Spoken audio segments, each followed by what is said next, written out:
countries, the citizens know who they're at war with. But here in the United States, it's sometimes a little difficult to keep track of who we're bombing at any given moment. Do you know how many countries the U.S. is currently bombing? I have no idea. A few? 40 in between 50. Don't know. My favorite color is purple.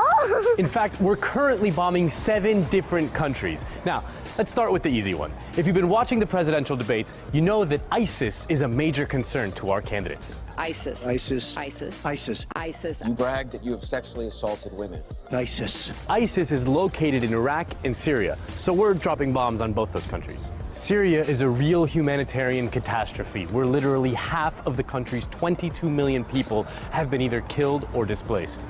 The Syrian war is a complicated clusterfuck with at least 4 different factions fighting each other. Our goals there are to knock out ISIS, but also to knock out the Syrian dictator Bashar al-Assad, but they're fighting each other, so sometimes it's a little difficult to know who's bombing whom. The fact that we're bombing Iraq should come as no surprise. As The Onion points out, we've been bombing them off and on for about 25 years now. The other country that shouldn't come as too much of a surprise is Afghanistan. We invaded them way back in 2001 in response to the 9/11 attacks. We've been fighting there for 15 years now, and there's no end in sight. It is officially the longest war in American history. And as part of our war in Afghanistan, we're also bombing Pakistan. That's because sometimes the Taliban and Al-Qaeda hide out in the northern part of that country along the Afghan border. Now is where things start to get a little bit more complicated. We're also bombing a country called Yemen.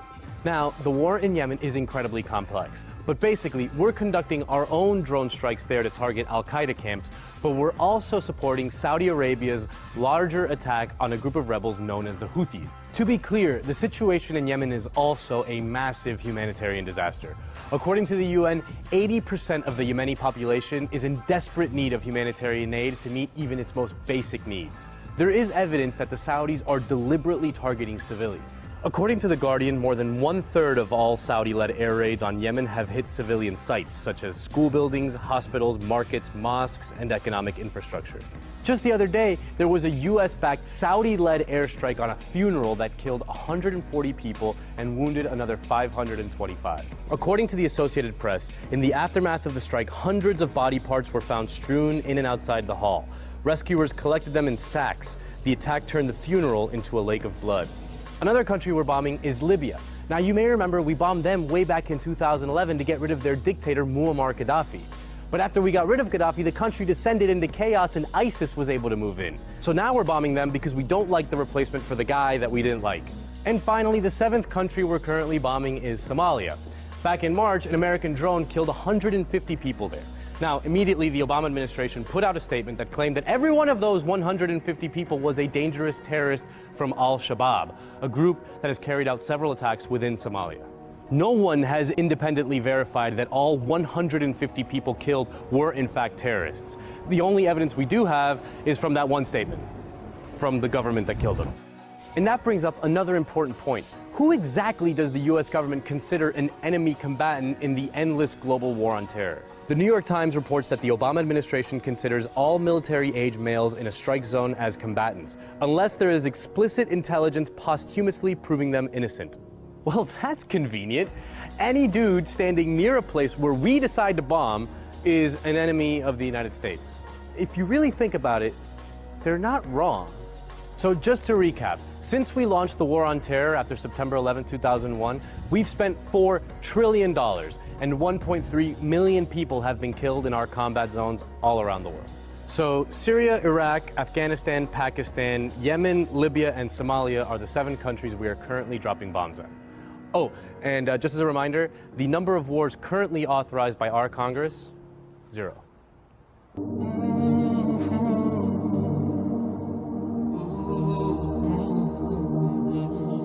About 10 days after 9/11, I went through the Pentagon and I saw Secretary Rumsfeld and Deputy Secretary Wolfowitz. I went downstairs just to say hello to some of the people on the Joint Staff who used to work for me, and one of the generals called me in. He said, "Sir, you got to come in. You got to come in and talk to me a second." I said, "Well, you're too busy." He said, "No."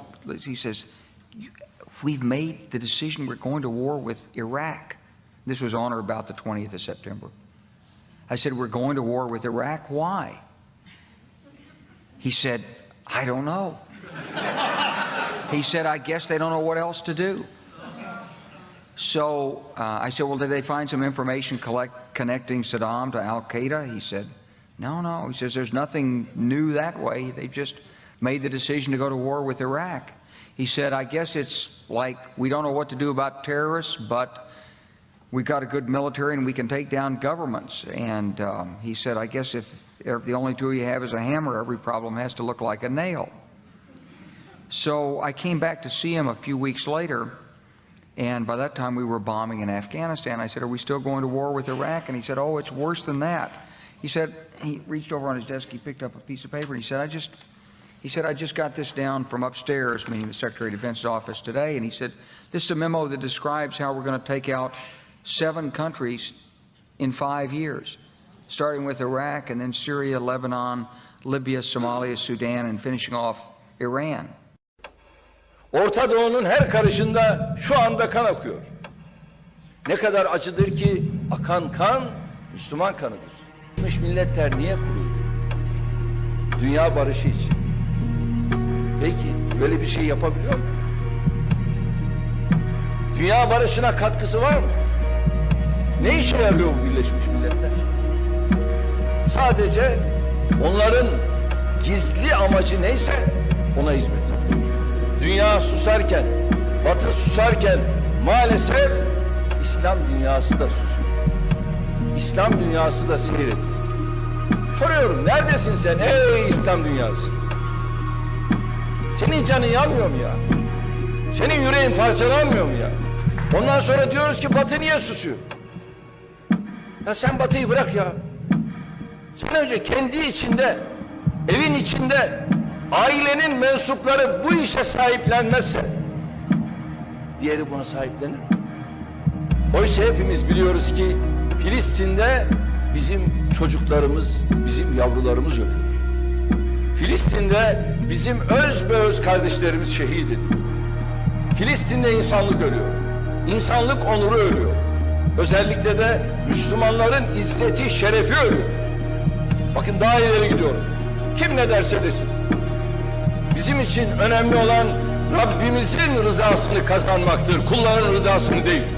Acaba bizim her hareketimizi gören Allah Celle Celaluhu içinde bulunduğumuz duruma ilişkin bize nasıl nazar ediyor? Hazreti Peygamber sallallahu aleyhi ve sellem bugün aramızda olsaydı acaba bize ne der?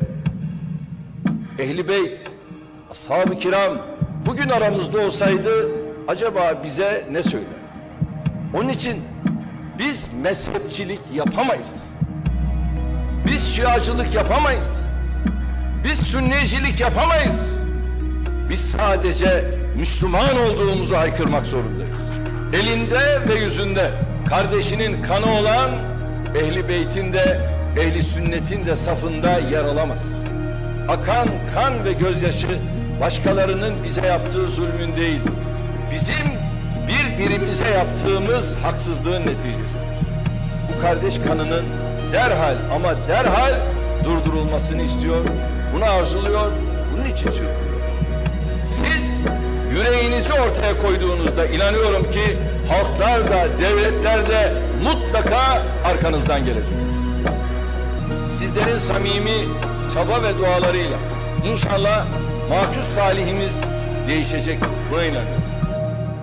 Estağfirullah, bismillah ve la taknatu min rahmetillah. Allah'ın rahmetinden biz ümidimizi kesmedik, kesmiyoruz.